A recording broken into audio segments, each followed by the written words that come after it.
Welcome to the Jill on Money Show. It's Thursday, December 5th, and we are here trying to help you make better or less bad or more considered financial decisions. The way that we do that, it's very easy. We encourage you to go to our website, jillonmoney.com. And when you're there, wherever you are on that website, in the upper right-hand corner, you'll see a Contact Us button. Click that button, write us your note. And if you are shy and you don't want to come on the air, that's fine, but give us a bunch of detail. If you do want to come on the air, check the box, and you don't have to write quite as long a note. Mark will do everything else. He will follow up with you. While you're on the website, don't forget to sign up for the free weekly newsletter and maybe even check out my book, The Great Money Reset. I feel like around the year end and for the new year, people are considering resets. And I love these stories so much, and they are based on our conversations with you. So please check that out if you maybe want a little holiday gift for someone who you know is going through a big life transition. All right. Today, we are talking to Miss Melissa, also known as Sweet Melissa for those of us of a certain age, from New York City. Hello, Melissa. How are you? Hi, Jill. Hi, Mark. How are you? We are great. What's going on? What brings you to us? So I have a dilemma. I'm 51 years old. I would like to retire at age 61. So I really only have 10 years that I want to work. Okay. I have 3 buckets of money, and I'm trying to figure out what to do with the tax deferred. I think the central question that I have is, in 10 years, I anticipate that tax deferred fund will double. I'm trying to decide if I should drain my brokerage account to Roth convert, or at the age of 61, just spend down everything until age 70 and store the excess in a brokerage account. Okay, we got 3 buckets. One's a tax deferred. How much is in there right now? About 1.1 million. Wow. Okay. And how much is in the brokerage account right now? About 350,000. What's our third bucket? I have just Roth funds between 2 accounts, so it's about 200,000 in Roth funds.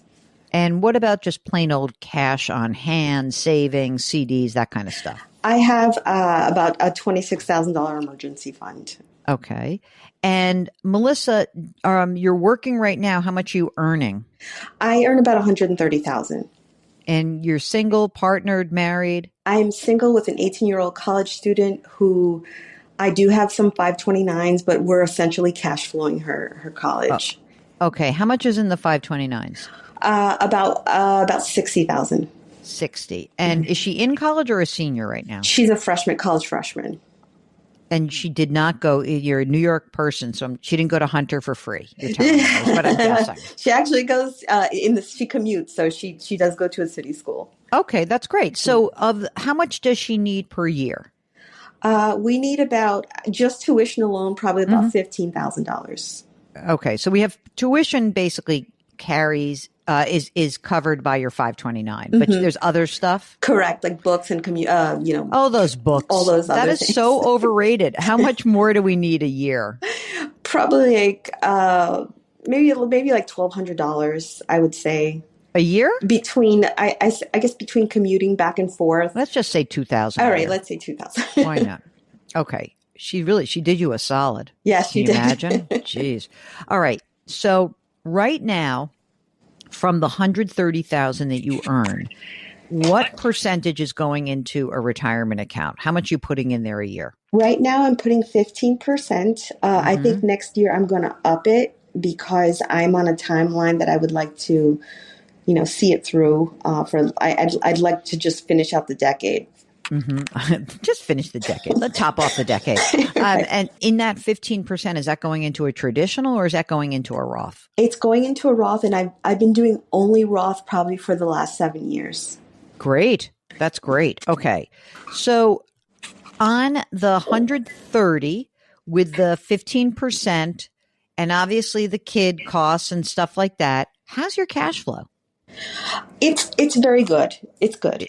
So in other words, someone just told me it is impossible to live in New York City on $150,000 a year. You are saying you're calling BS on that. Is that what you're telling me right now? Well, I should probably mention this is that I don't own a home, and I think that's a big factor. I actually live with my parents, believe it or not. Both of us do, in a 2-family house. So I do pay my parents 25% of my salary, and that's pretty much it. You pay them 25% of the 130 as like just cover your costs? Exactly. I'm interested in this. How is that? How is it like living together? How do you find it? Is it like weird? Is it great? Like where do you stand on that? I mean, it's a real number. I mean, it's as if you were paying whatever $3,000 a month probably or Right. whatever, just under that. Yeah, I mean, it has its moments, but it is what it is. I think I see the bigger picture, and I try not to let the little things bother me. I think this is such a smart idea. I really do. And your parents, how are they? How is their, their health, their age? Like, how is it? How is it for them? So far, so good. They're in their late 70s, early 80s. They do have some retirement accounts and Social Security that sustain them, and then whatever I give them, and that's pretty much what we do. So you and your daughter live in one part of the two-family house. Your parents live in the other. Correct. Okay. And right now, do you have any siblings that would like be mad about this arrangement, or are they okay? No, they're okay. Okay. Because they're like, good, you got mom and dad. Great. Keeping eyes on them, right? Right. What's the, I know this is going to be weird, but let me just put it out there. So is this an arrangement that like what happens upon their death?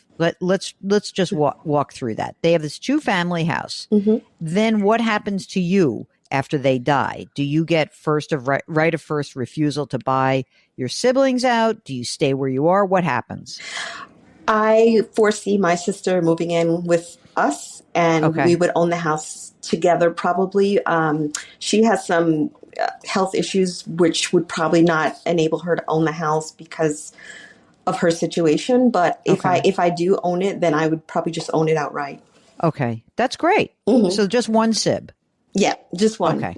All right. That makes it a lot easier. Okay. Mm-hmm. So there's no reason to believe that after, let's pretend they live 10 more years. Okay. Just for the heck of it. And then they pass away. You're retired. It's not like I have to come up and you say to me, no.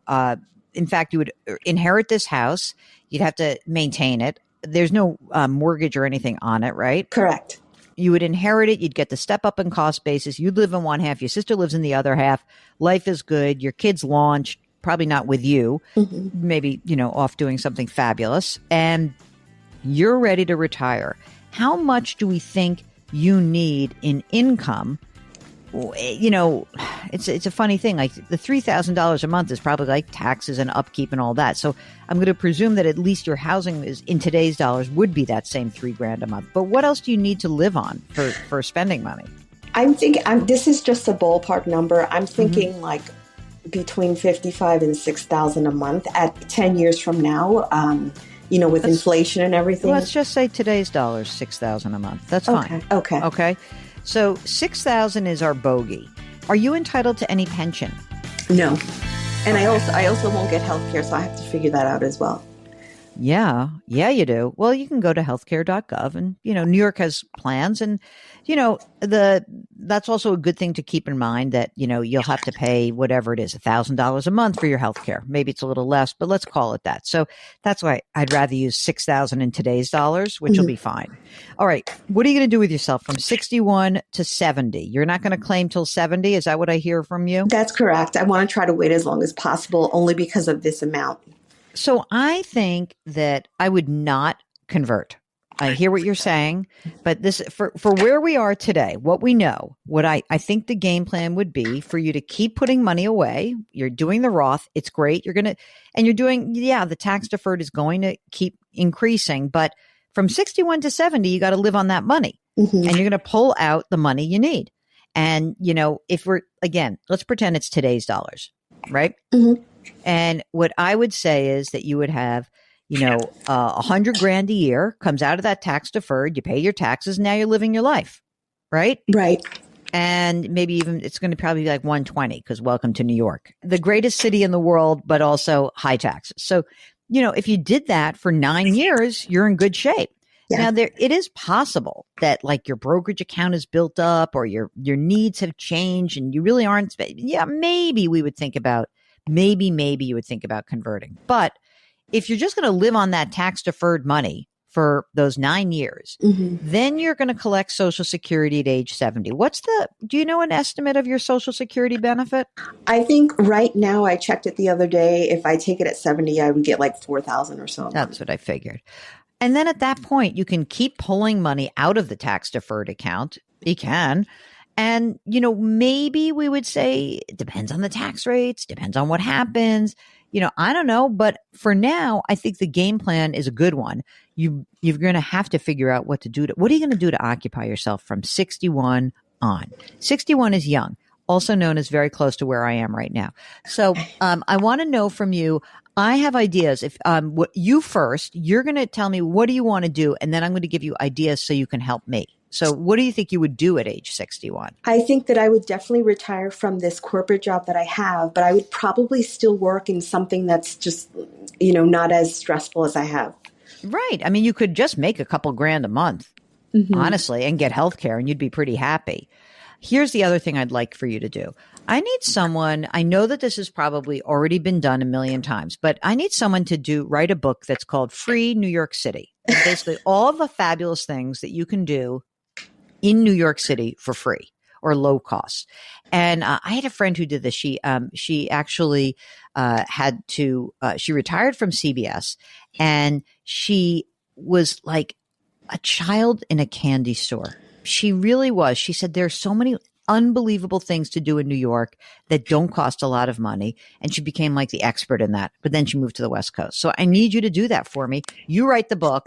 I'll get you a publisher. That's an excellent idea. I love that idea. It's a good idea. Yeah. Do you have your estate documents done? I do. Okay. And I don't think there's really anything else. I think you're in very good shape. Are you comfortable managing your own money? I'm comfortable only because I've been forced to, but yes, I feel good about it. You've done a yeoman's job of navigating an expensive place. You make the trade-offs. You live with your family. This is, Mark, I feel like this is a very, more common thing maybe in a place like New York where, I don't know, like you can really, you can pool resources much more easily. I see it. I mean, especially in this, I know where Melissa lives in this area. You see it all over the place. Yeah, it's cool. And it's really good for both generations, by the way. Absolutely. I mean, it's great for your parents to be like, oh, I'm watching my granddaughter grow up. That's kind of cool. I love that.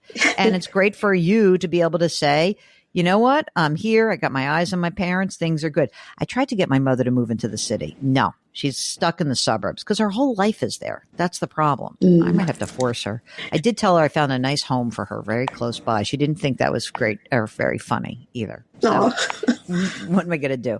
All right, Melissa, anything else we can do for you? No, I really appreciate the call. Thank you very, very much. Oh, you are in great shape, and we're happy to chat with you. If you are thinking about what your 10-year game plan is, your 5-year game plan, maybe you're thinking about some big real estate purchase, maybe you want to buy a 2-family home with your siblings or with a family member to better manage the costs that are ahead of us. I think it's a great idea. I would totally buy a place with my sister. It'd be fun, so much fun. Just go to our website, JillOnMoney.com. Click the Contact Us button. Write us a note. Let us know if you'd like to come on the air live. Don't forget to sign up for the free weekly newsletter. Check out all the content that lives on our website. You can subscribe to us on the Odyssey app or wherever you find your favorite podcasts. Do something nice for someone else today. Change your work, change your wealth, change your life. Thank you for listening, and we'll talk to you tomorrow.